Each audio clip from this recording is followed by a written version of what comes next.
Perfect. Does that? Yes. Yes. As a matter of fact, I just read something Cliff High wrote today, and it's about energy transfer, is what's happening there. Well, the energy transfer is, to me, is a real thing. And it's very easy to see it. There are people who leave you drained when you meet them. Sure. And, the elderly pair, oh God, I'd like to flick it in like hell yeah now, right?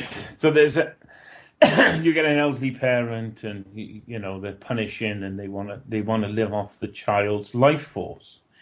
In fact, I've stumbled across some work by a occultist, and I think his work is genius, but I don't think it's for everybody. And his name is Manly Palmer Hall. He wrote a treatise on magic and natural occultism, and I don't think that people shouldn't enter into reading that book lightly. And he wrote, as far as I'm concerned, he wrote that book as a warning to the Illuminati and the Freemasonry of going down the wrong lines with the energy. And in that book, he talks of the very same thing. And this is from 1953, I think the book is written, and I confer with that. When I stand in a queue of Tesco's, if someone's ill, they take energy from me. It's pretty simple, and I give it freely. I don't hold the field became open when I died, and I left it open. Does that? Well, that's very important, because once you stop yourself up, you become stagnant. So that's good. Well, everybody wants to use protection, and I mean, Steve was one of the colleagues of mine, and he said, "I don't know why you don't protect," because he's seen me physically vomiting when I've been hit by an energy field, right? And he said, "I don't know why you bother." He said, "I said, well, if it can end one person's suffering, it's worth it for me." And it was part of a healing process that I was doing for someone who was living here at the time, because she had a very get the poison out. Yes. Yeah. So I just took a bit off and made it easier for her. That's all. Good for you. That was good. Yeah. It's quite a humbling thing. Well, it was good for you to recognize it. Yeah, you can feel it. Yeah, I mean, we'll try some remote viewing later on if I can get John on the mic here, because he can read energy at a distance and see how he gets on with things, if you want to try that. Oh, yeah. Ooh. Yeah. I'll give you all the target as well. I'll use the same process that I used to train John when he was about 15. Mm-hmm. So I can, because what you do is you just you take away any of the mind away from it. So that's how it will work. Okay. We'll see whether it works anyway. Paul, I want to thank you very much. Your answers were very helpful. I'd like to pass you on to Uranus Rising. Paul, it's fascinating. I hope we can get to that little exercise. I think it'll be great. Yeah. And I just want to remind everybody, you can find Paul's theories on YouTube and at iTunes. Please help in his research by purchasing his book, Orbs, Energy, and Myths, The Secrets of the Ancients, at www.lulu.com. That's www.lulu.com.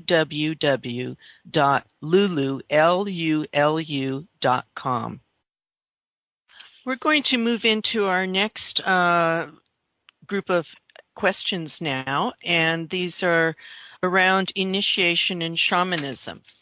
And you started speaking a little bit about the changes that took place in your life, but I'd like to give you some time and space here to tell us about exactly what happened. It seemed like it was these changes were initiated by your illness or illnesses. You had some out-of-body experiences and some near-death experiences. And in your book, you described it as, one time I left my body and witnessed my life and the lives of other people who had major influences on me. It was if time stood still. Sorry. Yeah. I found this interesting in that in shamanic traditions, illnesses and especially near-death experiences often are an initiation or calling from the spirit world, an opening of the second attention or tearing of the veil between realities. Now, with near-death experiences, shamans pass through a tunnel into the spirit world, and you mentioned this tunnel. Would you describe exactly what happened during this time? You know, what your experiences were and how this affected you into bringing out all these latent talents you didn't know. Right, that's it. Do you want some detail on how the near death occurred in terms Yeah, of, I think it will be very fascinating for people and very helpful. and then I'll talk about the experiences which were pretty, well, they're pretty odd. But, I was running an office interior and design contracting business. I was very, very ill, and I'd be in the summertime. I would start to lose pints of blood from my bowel. Lots of my body parts started to break down. They wanted to remove my appendix, my gallbladder, tonsils, and I would seem to be ill in the summer or the periods of dry weather. I went to the doctors. They couldn't solve anything. So I actually took a route looking at all the alternative healers, acupuncture and whatever. So during this time, I was taken into hospital in the ambulance, and I'll just carry it on, and then I'll talk about the near death. By 1996, the water board came around and said that our neighbours who were fabric manufacturer was stealing the water from the drinking supply, because the River Taff water that they had license to pull from was low in the summer. What it meant that we were drinking, or I was drinking, but a number of the other staff weren't as chemically sensitive. I was drinking fecal strep and E. coli, aluminium, manufacturing chemicals, and it all became quite clear. But during this time, I was in and out of my body. It was like as though my soul's been, you know, when you pull a jumper off, yes, you pull it off over your head. My energy field seemed as though it was rising to my knees. And I was sort of like looking at myself. And of course, drinking so much of these toxins, I eventually had testicular surgery. For my organs, they were swelling up to the size of a watermelon or small melons. I mean, it was just a real horrific time, and I just wanted to go home. I mean, every time I came back into my body, I couldn't bend my hands. You know, it was just like severe pain. So it's not a conventional near-death experience, and I've heard Buddhists talk of the death bardo. I haven't studied Buddhism, and I did hear an interview with Cliff recently, who was talking about the bardo of death. Have you heard of that? Yes. So that when Christians die, they go down the tunnel and they'll see a Christ being, because this is what their conditioning has given them. Mm-hmm. And then when you go, a Muslim would see Muhammad. I dare say that an atheist would go down the tunnel and see dead relatives or whatever, or whatever their conditioning. So your conditioning creates what you see at the point of death. Correct. Now, I had none of that. And I always, and I have spent the last, well, early 90s, so up until 96, I was drinking polluted water and basically poisoning myself. So up until 96, I had these unconventional near-death experiences, and a number of them.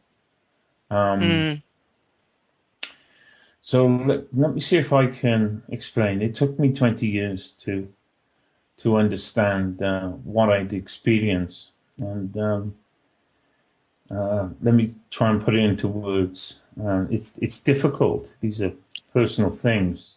Do you know what I mean? Yes, I do. Having had two near-death experiences myself, I do understand translating it into the words is very difficult. It's very difficult. So anyway, on this one occasion, I went into a place that was totally black, absolutely black. And in it was absolute truth.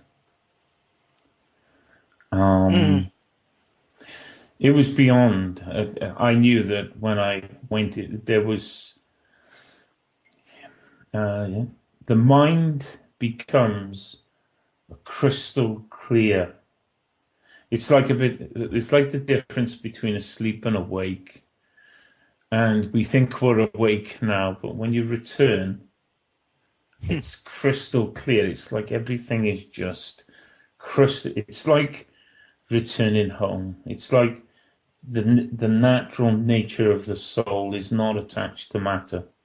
I think, in fact, I sent an email to somebody and said those words yesterday. So I'm just waiting to go back there, but obviously I came back and I knew that I had to do something, and some of these things were prophesized and they were interesting, So who anyway, were they prophesized by? Because I was so ill, I really don't know. I wasn't what to say, it's a very but uncomfortable. you came back with a sense of purpose. Yeah, that's and right. knowing, yeah. And knowing, I could tell you about some things, but when they come true, do you know what I mean? When they come true, Yeah. Like Haiti, and Greenland melting and gases and the land moving upwards. And there's stuff about dormant. That hasn't happened yet. The dormant mountain called the Sugarloaf, and there were numbers of other things like there's like these rods, lights, and all sorts of very strange stuff. I couldn't, it makes sense. It makes sense now, but it didn't at the time. Do you know what I mean? So anyway, yes. So in this blackness was absolute knowing, and you are accountable to this I wouldn't have described it in 96 this way, but the absolute being of truth. And so you're accountable to yourself. Yes. In absolute truth, not a judgment now. You are accountable. So let's say that you run through your life and it runs you through your life crystal clear. There ain't anywhere to hide. Because you ain't got a body to look down at, or you're in this truth. And you review your life, and then the question which you ask yourself is, would you change anything?